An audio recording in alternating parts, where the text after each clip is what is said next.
అల్హమ్దులిల్లాహి రబ్బిల్ ఆలమీన్ వస్సలాతు వస్సలాము అలా రహ్మతిల్ లిల్ ఆలమీన్ ముహమ్మదిన్ వ అలా ఆలిహి వసహ్బిహి వమన్ వాలాహుం ఇలా యౌమిద్దీన్.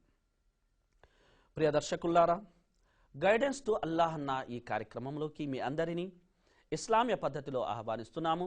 అస్సలాము అలైకుం వరహ్మతుల్లాహి వబరకాతు. నా పేరు సయ్యద్ అబ్దుస్సలాం. నేను ప్రసంగించబోయే అంశం సామూహిక నమాజు ప్రాముఖ్యత. ప్రియ దర్శకులారా, ఇస్లాం ధర్మానికి రెండవ మూలస్తంభం నమాజు. రోజుకి 5 పూటల నమాజు ప్రతి వ్యక్తి మీద, ముస్లిం అయిన ప్రతి వ్యక్తి మీద తప్పనిసరి. ప్రవక్త సల్లల్లాహు అలైహి వసల్లం వారు మేరాజ్ సందర్భంగా అల్లాహ్తో కలుసుకున్నప్పుడు 50 పూటల నమాజు విధిగా వించబడింది. ఆ తర్వాత అల్లాహ్ సుబ్హానహు వ తఆలా కరుణించి తగ్గిస్తూ 5 పూటల నమాజుగా అల్లాహ్ సుబ్హానహు వ తఆలా నిర్ణయించాడు. ఆ తర్వాత అల్లాహ్ సుబ్హానహు వ తఆలా అన్నాడు, ఓ ముహమ్మద్ సల్లల్లాహు అలైహి వసల్లం, నేను ఆడిన మాటను తప్పను. నీ సముదాయంలోని ఏ వ్యక్తి అయితే 5 పూటల నమాజు చదువుతాడో అతనికి నేను 50 పూటల నమాజు చదివే యొక్క పుణ్యాన్ని ప్రసాదిస్తాను అని అల్లాహ్ సుబ్హానహు వ తఆలా మాటిచ్చాడు. ప్రియ దర్శకులారా, సామూహిక జీవితం అనేది మనిషిని బలపరుస్తుంది. మనిషి సంఘటితంగా ఎంతవరకైతే ఉంటాడో అంతవరకు అతను బలంగా ఉంటాడు. మీరు చూసే ఉంటారు, చిన్న చిన్న పుల్లల్ని ఇట్టే తుంచేయగలం. అయితే కొన్ని యొక్క పుల్లల్ని మనం జత చేసి ఆ తర్వాత వాటిని తుంచాలనుకుంటే సాధ్యపడదు. అలాగే ఇస్లాం తన యొక్క అనుయాయుల్ని ఇచ్చే శిక్షణ ఏమిటంటే, మీరు కలిసి కట్టుగా ఉండాలి అని, మీ యొక్క మధ్య బాంధవ్యం అనేది, సంబంధం అనేది సీసం పోసిన గోడ వలె ఉండాలని ఇస్లాం అభిలషిస్తుంది. ఈ కారణంగానే సామూహిక నమాజు తప్పనిసరి అని ఇస్లాం ఉపదేశిస్తుంది. ఈ యొక్క సామూహిక నమాజుని వేదికగా చేసుకుని ప్రవక్త ముహమ్మద్ సల్లల్లాహు అలైహి వసల్లం వారు చెల్లా చెదురుగా అయి ఉన్న యొక్క అరబ్బు జాతిని ఒక తాటిపై ఆయన నడిపించారు.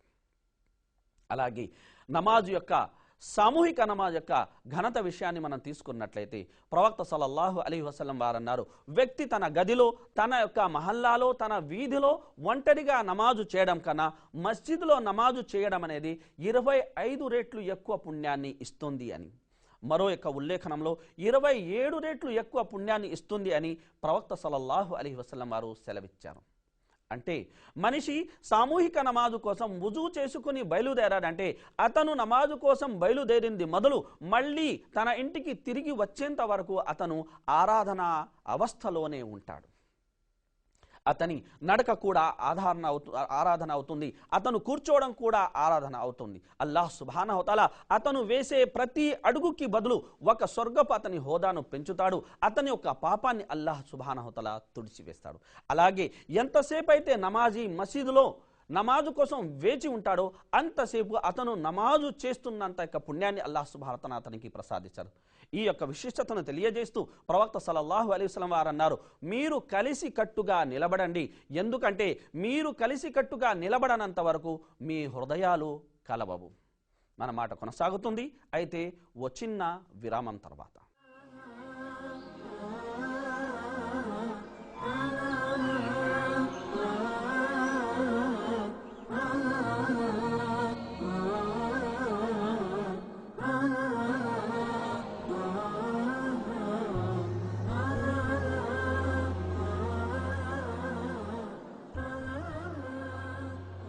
ప్రియ దర్శకులారా, మరొక్క మారు మిమ్మల్ని గైడెన్స్ టు అల్లాహ్ అన్న ఈ కార్యక్రమంలో ఆహ్వానిస్తున్నాము. ప్రియ దర్శకులారా, మనం ఓ కార్యాలయంలో, ఓ కంపెనీలో పనిచేస్తున్నాం అనుకోండి. ఆ కార్యాలయం, ఆ కంపెనీ నిర్దేశించిన సమయానికి మనం కట్టుబడి ఉంటామా లేదా చెప్పండి. మరి మన పని విషయంలో, మన వ్యాపార విషయంలో, మన వ్యవహార విషయంలో ఇంత సమయ పాలన పాటించే మనం నమాజు విషయంలో ఎందుకు పాటించడం లేదు? సర్వేశ్వరుడైన అల్లాహ్ సుబ్హానహు వ తఆలా చెబుతున్న మాట, ఇన్న స్సలాత కానత్ అలల్ ముమినీన కితాబం మౌకూతా. నిర్ధారిత వేళకు నమాజు చేయడం విశ్వాసులకు విధిగా చెయ్యబడింది అని అల్లాహ్ సుబ్హానహు వ తఆలా సెలవిస్తుంటే, మన పాటికి మనం మన పనులు చేసుకుంటూ నమాజు పట్ల అశ్రద్ధ వహించడం ఎంత ఘోరమైన నేరమో ఆలోచించండి. ఒక విశ్వాసికి మరియు అవిశ్వాసికి మధ్య అడ్డుగోడ అనేది నమాజే. విశ్వాసి నమాజు చదువుతాడు, అవిశ్వాసి నమాజు చదవడు.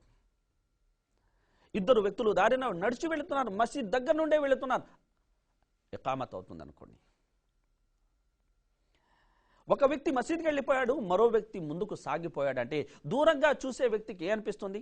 మసీద్కి వెళ్ళిన వ్యక్తి ముస్లిం అని, అలానే ముందుకు వెళ్ళిపోయిన వ్యక్తి ముస్లిం కాదు అని. ప్రియ దర్శకులారా, ధీర విశ్వాసి గొప్ప సహాబీ హుబైబ్ బిన్ అదీ గురించి మీకు తెలిసే ఉంటుంది. ఆయన ఇస్లాం స్వీకరించినందుకు చిత్రహింసలు పెట్టి ఆయన చంపడం జరిగింది. గుండెల్లో గొనుపాలు దింపి మరీ అడుగుతున్నారు, నీ చివరి కోరిక ఏమిటి అంటే దానికి ఆయన ఇచ్చిన సమాధానం ఏమిటి తెలుసా? 2 రకాతుల నమాజు చేసుకోవాలన్నది నా చివరి ఆకాంక్ష. అనుమతి పొందిన తర్వాత 2 రకాతుల నమాజు త్వరగా ముగించి ఆయన చెప్పారు, చూడండి, ఇది నా అంతిమ నమాజ్ అని నాకు తెలుసు, దీన్ని నాకు సుదీర్ఘంగా చెయ్యాలని ఉన్నా ఎక్కడ అవిశ్వాసుల నుండి ఇతను మరణానికి భయపడి తన నమాజును సుదీర్ఘం చేశాడు అన్న అపవాదు అవిశ్వాసుల నుండి వస్తుంది కనుక నేను నా యొక్క నమాజుని సంక్షిప్తంగా చేసి ముగించానన్నారు. ప్రేక్షక మహాశీలారా, హయ్యా అలా సలాహ్ అని రోజుకి మనం 10 సార్లు వింటున్నాం. అయితే మనం గమనించాల్సిన విషయం ఏంటంటే మనం ఈ యొక్క పిలుపుకి ఎంతగా స్పందిస్తున్నాం.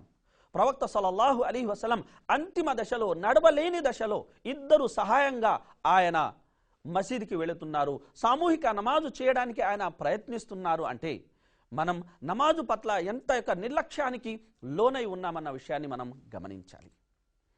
అలాగే ప్రేక్షక మహాశీలారా, మనకు అనేక సమస్యలు ఉండొచ్చు.